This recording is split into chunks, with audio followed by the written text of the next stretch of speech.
continue with a few things. Now, one of the things that's really important from a social media perspective is there are so many options in social media. Do you do Facebook? Do you do Pinterest? Do you do Twitter? You know, where does it stop? Google Plus. And the one thing that's really annoying, and we had this experience, or I had this experience when I was in Dhaka last week, or earlier this week, someone came up, said, I want to create my Facebook page. Someone else had already grabbed the name that he wanted to use. And the first comment I've got is it is very easy to register yourself, even if you don't use and don't tweet or don't post regularly. It's easy to grab accounts on each of the different social media platforms so that you hold it for when and if you want to use it in the future. So my first comment is, before you get started too much, get organised. First one is create a separate email address. It can be on outlook.com, it can be on another as well, so that if the person that's managing your social media accounts moves on, you don't have to go through the problem process of changing all the accounts. So create a specific social media email address and use that to manage your social media accounts. Bookmark your networks in your browser just so you can jump on and check things easily. And I just wanted to show you very quickly, create a master login spreadsheet. Just something like this. It will save you pain and effort and just helps you to be organised and to manage your accounts, particularly if you create accounts that you then don't use for a couple of years. So you can see here, I've dropped that. I've created some accounts, Facebook, YouTube, Twitter, your website, sorry, the email address, password, URL, date created, just so that when you want to use them, you don't forget that they're sitting there ready for you to use and you're holding that name ready for when you need it. So before you start, get organised, registering your organisation in the social media platform protects your name. So you've heard principles, you've heard ways of blogging, you've heard the importance of social media from our two speakers. I'll just give you 5 additional tips. Number 1, design a square avatar of your logo and use it consistently. Let me just jump. Child Reach, Nepal, wonderful organisation that do really good work. You'll note here their logo is not square. Can anyone guess what happens if you use a logo that's not square on social media? Anyone got a guess? That's right. So it cuts off edges. So what have they done? Let's have a look. They've created a square logo. It's still got the main elements of the original logo. So you can see here, there's the original logo. But if you move over to Twitter, you can see that they've taken the main elements and they've created a square logo out of it. And they use that logo consistently across their social media platforms. Twitter, Facebook, YouTube. They use that logo consistently across each of their platforms, which protects brand, and it makes sure that people instantly recognise what they're doing. Remember earlier I was saying images are king. You can see here very image heavy in terms of the information. Lots of people liking and sharing comments with people around, and so it's a good way of sharing and making sure that you get your information out there. I'll just drop that.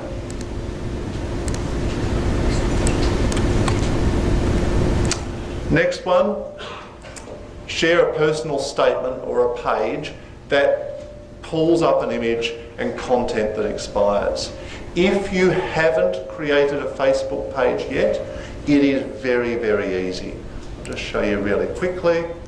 On the left-hand side, once you sign into Facebook, you can see here, create page, just as a simple way of getting on and protecting your brand and information.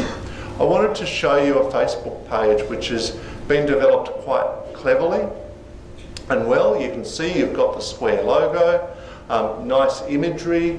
Again, you've got information here which is photo heavy, links back. Look, it's even talking about some great stuff, and here, I didn't know that earlier, so here it is.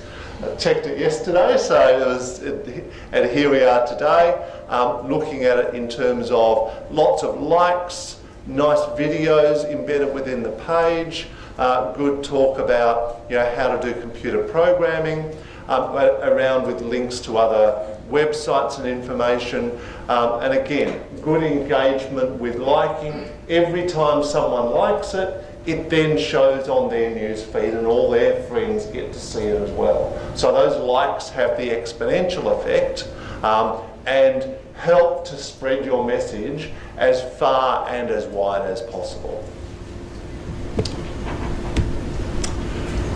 The other thing I wanted to talk about, this is tip number 3, post quotes and powerful stats.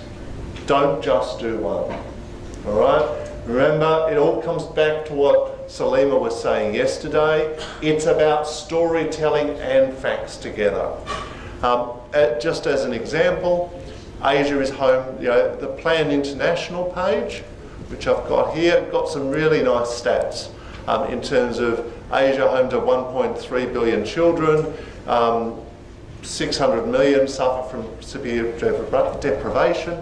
So that is an easy stat to add to an image and post on Facebook.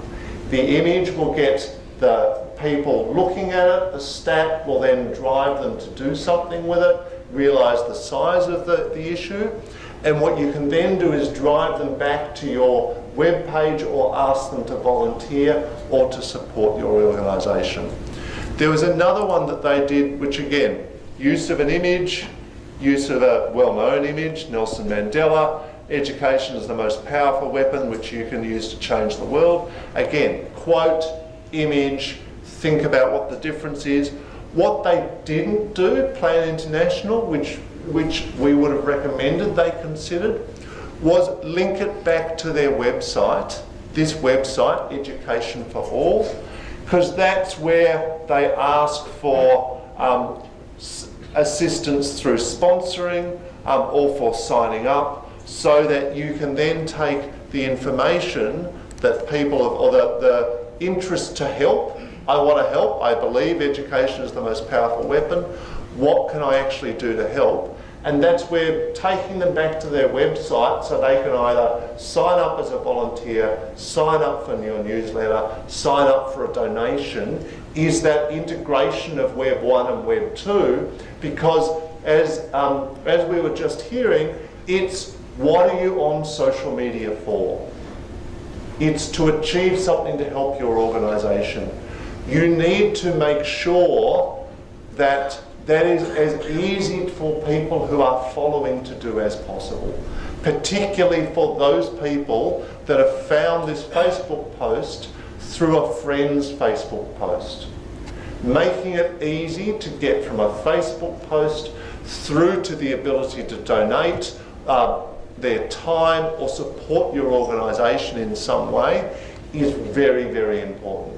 And that's partly where things like websites become important, because it's usually easier to get that engagement or harvest the names and what they want to do and give them the ability to help you through a website than it is through a Twitter account only. Number 4, digital photo library. Make sure your staff have easy access to a video camera and smartphone for editing. I'll just show you really quickly Habitat for Humanity, another organisation that works in the conservation space. They have a digital photo library, and this is effectively their outreach. They've gone our pictures tell the story. This is more important, and so they've created this on Flickr. Very effective, very easy. If you don't have skills at editing photos within your organisation, sorry, I'll just kill that one. If you don't have skills at editing photos within your organisation, it's very easy to do. I'll just open one up quickly. This is Photor. It's free with Windows. Very easy in terms of, for instance, if I wanted to take this, sorry Salim, I didn't tell you I was taking photos yesterday. If I want to take this and I think, look, I like, that's a little better, it brings out Salima's, I think it makes, it brings out her tones nicely. I can crop it because what I want to do is just show the highlight. Let's say I want to add a bit of I don't want the table in there, so I want to actually add something in terms of, I'll apply that, and then I'm going to add some text. And add text.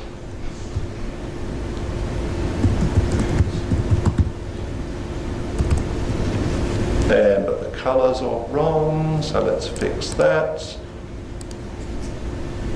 To go on the black. My skills are not great, but I've just taken something and created something in literally 10 seconds with free software. All right, and you can see how easy that is to do. And so if you don't have someone that's used to picking up photos, it means that when you take that photo, it's very easy to crop it, size it, recolour it to fix lighting issues and add some text on. With Photor and with others, you can also create collages and do a whole range of other image manipulation. Software is free, so it's not out of the reach of non-profits. I'm no graphics expert, even I can learn to use it in about 5 minutes. Video is the second thing. That is very useful from a social media perspective. I want to show you just a very simple video that was made. Just need to, I'll jump back, this is the easiest way. A very simple video that anyone could make if they wanted to.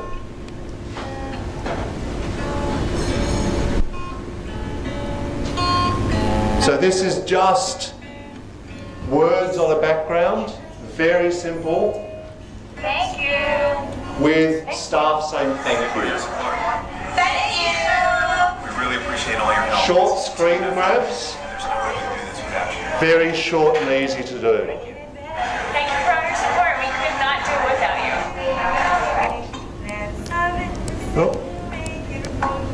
And again, people, the people that they've been helped, showing in terms of what they've actually done. Quite impactful. This one is, for me, this is about 2.5 minutes long. That's too long for me. I've got a very short attention span. We find about 30 seconds is a good video length. Gets for engaging people that don't know a lot. But this video, again, mainly pictures, short videos that you can take on your phone, placed together, very easy way to create a video, low cost, has impact, people will watch it, you can see the impact.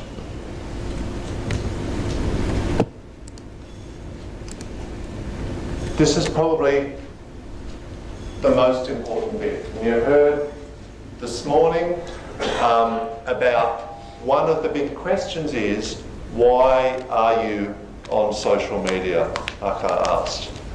And if you're not sure, you should spend time thinking about that before you spend too much time on social media.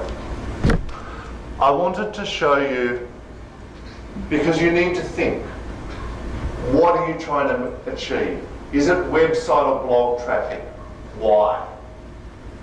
Are you trying to drive people to events or training? Is it Facebook fans? And then what are those Facebook fans you're hoping, what are you hoping those Facebook fans will do?